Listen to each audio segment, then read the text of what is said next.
Kim Jong-un and Donald Trump seem now set to meet, as planned, on the 12th of June on the island of Singapore. Many of us have watched with bewilderment the verbal jousting that has been taking place between the two figures ahead of this crucial summit. Each political leader, as well as surrounding Korean and American protagonists, provided their due share of grand statements and dramatic turnarounds. For those studying interactions under uncertainty, there was plenty. To us, something has been particularly intriguing in this high-powered exchange. Why would the American president keep stressing how uncertain his plans were, if the goal was to secure a collaboration with his North Korean counterpart? Why, in other words, would anyone advertise their indecision to the very person they try to convince to cooperate? Donald wanted Kim to meet with him, and vice versa. Both Donald and Kim were unsure that the other would commit to the meeting. In order to secure a stronger commitment from Kim, the straightforward strategy would have been to signal the strength of one's commitment by making a promise, for instance, or showing consistency in one's statements. Was it possible for Donald to secure a stronger commitment from Kim by diverging from the straightforward path and instead signaling that the option to cancel the meeting altogether is fully open?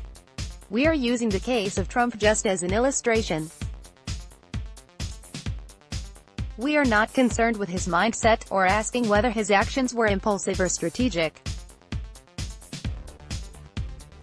The point is there any signaling function in expressing that one is ready to walk out of a decision to cooperate? What is the potential benefit in signaling that one is unreliable or lacks commitment? The same Donald Trump, with a businessman hat, has said that it is a good idea to keep a lot of balls in the air because over time, most deals fall out. Committing too early without fully exploring the available deals may leave you wanting.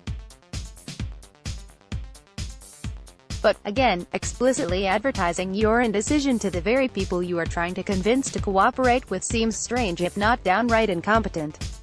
The problem is not in being partially committed to a collaborative option and privately keep other options open, but in choosing to let the interested party know about our undecidedness. How could broadcasting one's lack of commitment toward one's preferred option not end up pushing the adversary away? What is the benefit of mentioning that options are open? Here are some possible scenarios. Implicit demand to raise commitment. By making it clear that you have other options beside collaborating, you let the other know that your commitments are conditionals. This choice might be risky, as you also signal that you are not fully committed, but it may be something worth using to invite an upgrading of commitment from the other side. They need to persuade you to maintain or honor your commitment. Showing that you keep options open is actually a useful bargaining tool to challenge the other to put more commitment in the interaction. Most research has looked into how collaborators express their own commitment to each other. Here, the speech act is different. An openly reluctant collaborator encourages or demands the other to increase their commitment. Reciprocal lowering of defection threats. When the stakes are high, you may want to let others know that you have not ruled out the costly option of breaking the cooperation.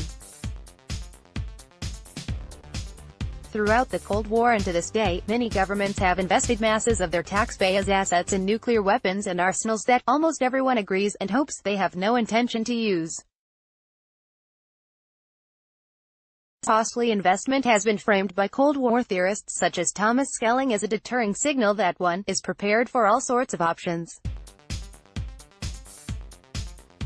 To keep the power intact, the possibility needs to be there. This strategy ends up in the opposite camps investing in keeping the threat of defection and retaliation open. The signal needs to be honest, and the possibility of walking out of the cooperation needs to be constantly entertained. Deterrence is an indirect signal indicating that one is also keen to maintain the cooperation. The difference here is between a threat which may provoke escalation, and signaling that a costly option of breaking cooperation remains open, but is not necessarily the preferred one. Even though I may cooperate, be aware that I keep the option of retaliating if you defect. Deterrence in this way could be understood as a strategic reminder that both camps are only conditionally committed to a cooperation. The readiness to reciprocate in defection and the ensuing costly punishment, therefore, secures cooperation. signaling dominance through control over decisions. There are other cases where indecision indicates a refusal to let go of conspicuously less advantageous options. We argue that far from being an incompetently irrational strategy, this is a strong statement signaling to others that undecided one remains in control. By vacillating between canceling or confirming the 12th of June summit with North Korea, Donald Trump was telling the world, and his Korean counterpart, who is the boss.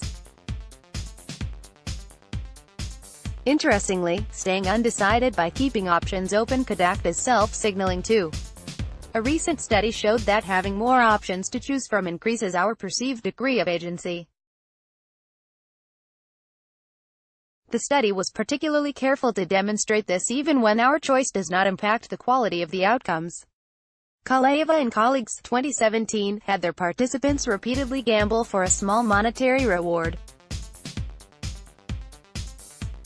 In every trial, the participant would either choose one of two possible gambles or was instructed which gamble to choose. The gambles were then played out and the outcome was revealed. Participants' sense of agency was measured by direct self-report as well as through an implicit measure called intentional binding. Importantly, the two gambling options had identical expected value, meaning that instructed or free choice had no impact on the outcome and amount of earnings. Both measures indicated a higher sense of agency and control when participants choose which gamble to play versus when they were instructed, i.e., when one option was eliminated for them. This finding tells us that having more options increases our sense of agency. More control, in turn, gives us a feeling of autonomy, which gives us resilience in the face of uncertainty and stress. This idea is key to understanding why small business owners work for longer hours for less pay yet often, paradoxically, perhaps claim to have a better work-life balance than when they worked for others. Facing the glory of open options and self-signaling through making the decisions yourself may be at the root of this hard-earned satisfaction. Perhaps letting others know that we are ready to walk out of a worthy collaboration makes us feel, but also display to be, most in control by showing to others that we can choose to do even what is not necessarily the best for us.